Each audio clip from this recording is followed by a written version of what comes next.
Hello students, मैं doctor Sunil Chaudhary और आज के हमारे इस वीडियो लेक्चर में हम बात करेंगे जेनेटिक रिकॉम्बिनेशन इन बैक्टीरिया के बारे में। अर्थात आज चर्चा करेंगे हम जीवाणु में पाए जाने वाले आनुवांशिक पुनर्योजन के बारे में।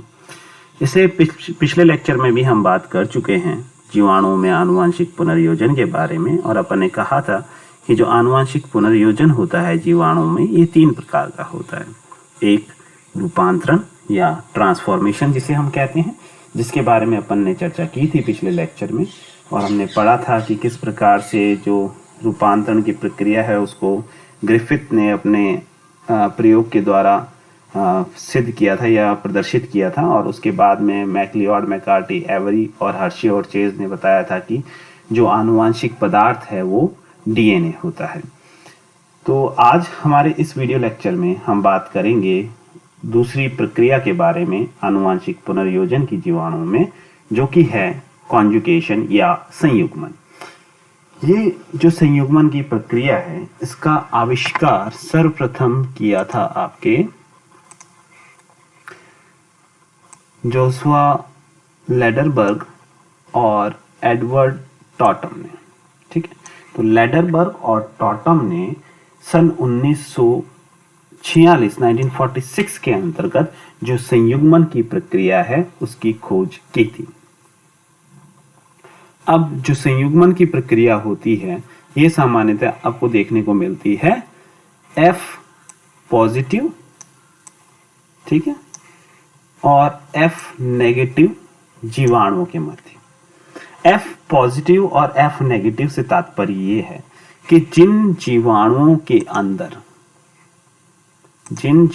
के अंदर F प्लाज्मिड पाया जाता है उसे कहेंगे अपन F पॉजिटिव, यानी ये प्लाज्मिड है। प्लाज्मिड अपन कह सकते हैं कि अतिरिक्त गुणसूत्रीय पदार्थ होता है जीवाणुओं के अंदर। ठीक है, गुणसूत्रों के अलावा जो आनुवांशिक पदार्थ पड़ा रहता है उसे अपन कहते हैं प्लाज्मिड। ठीक है, तो जिन जीवाणुओं के अंदर ये प्लाज्मिड उपस्थित रहता है उन जीवाणुओं को कहा F प्लस या F पॉजिटिव, और जिन जीवाणुओं में F प्लाज्मिड अनुपस्थित है उन्हें नाम दिया गया F नेगेटिव। अब ये जो संयुग्मन है ये F पॉजिटिव और नेगेटिव के बीच में इस वजह से होता है क्योंकि इन्हीं जीवाणुओं के अंदर वो जीन उपस्थित रहते हैं जो कि विपरीत जो मैटिंग टाइप है उसको पहचान सके, साथ ही साथ जो जीन आवश्यक होते हैं for the formation of sex pilus, means दोनों के बीच में जो संयुग्मन नलिका है उसके निर्माण के लिए जो आवश्यक जीन है वो इनके अंदर उपस्थित रहते हैं। तभी ये जो संयुग्मन है ये F पॉजिटिव और नेगेटिव जीवाणुओं के बीच में देखने को मिलता है। देख सकते हैं अपन चित्र के माध्यम से समझेंगे संयुग्मन की प्रक्रिया को कि ये एक F पॉजिटिव जीवाणु है क्योंकि इसके अंदर F प्लाज्मिड जो है वो उपस्थित है।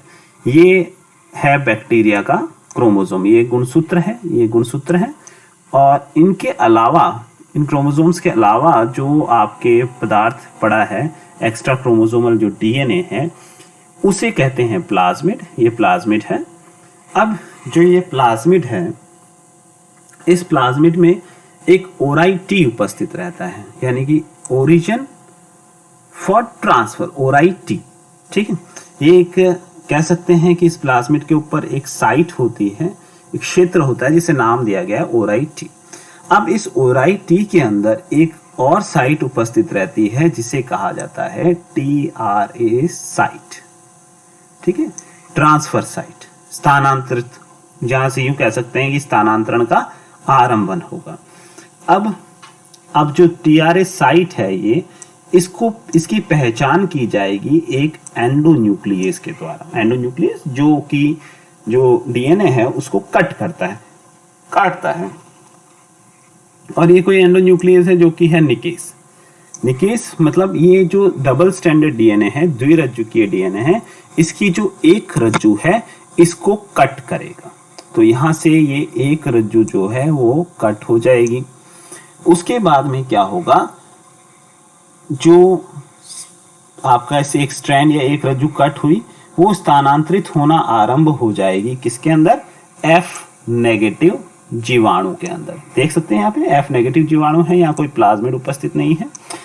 अब ये जो F नेगेटिव है ये F पॉजिटिव है, तो TRA जो साइट थी उसको पहचाना आपके एंडोन्यूक्लियस ने, नाम था निकेस, और एक रज्जु की एक कट वहां पे बना दिया, जिसके माध्यम से अब जो DNA है या प्लाज्मिड जो है वो स्थानांतरित होना आरंभ हो गया F नेगेटिव जीवाणु के अंदर।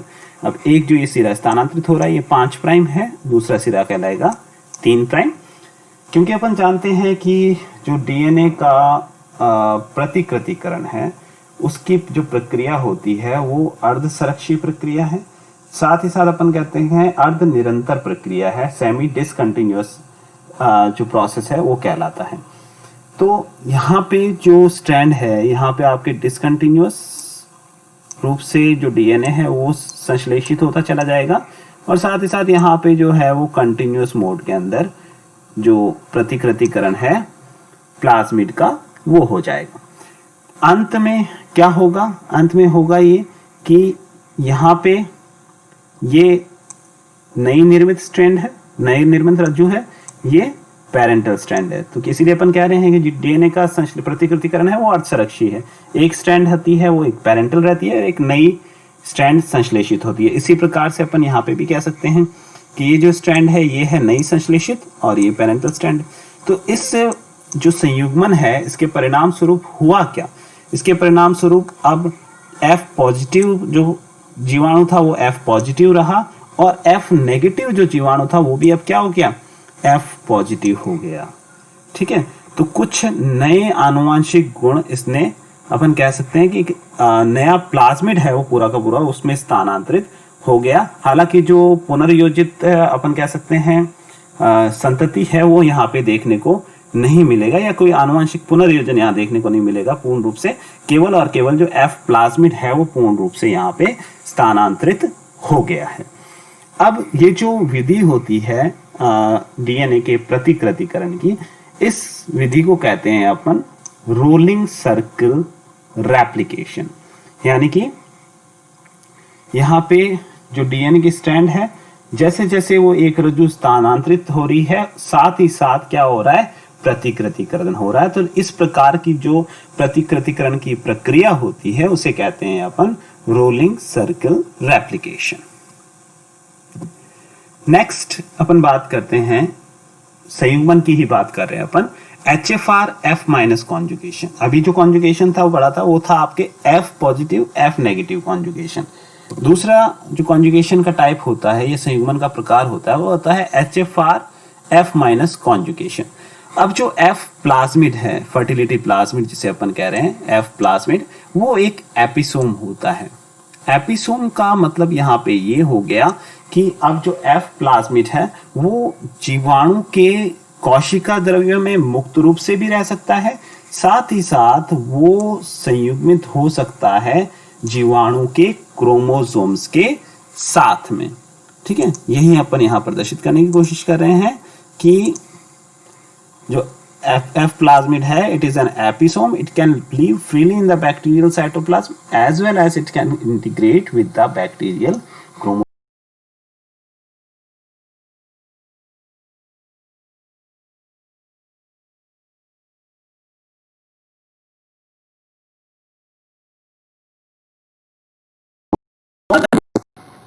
इंटीग्रेट हो गया है जीवाणु के गुणसूत्र में, तब उस जीवाणु को संज्ञा दी जाएगी HFR की, जिसे कहा जाएगा हाई फ्रीक्वेंसी ऑफ रिकॉम्बिनेशन।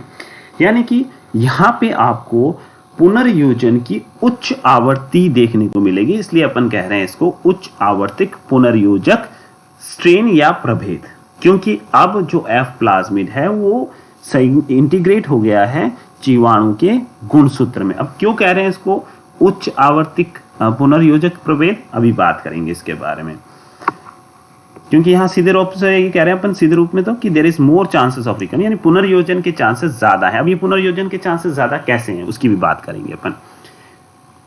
क्यों?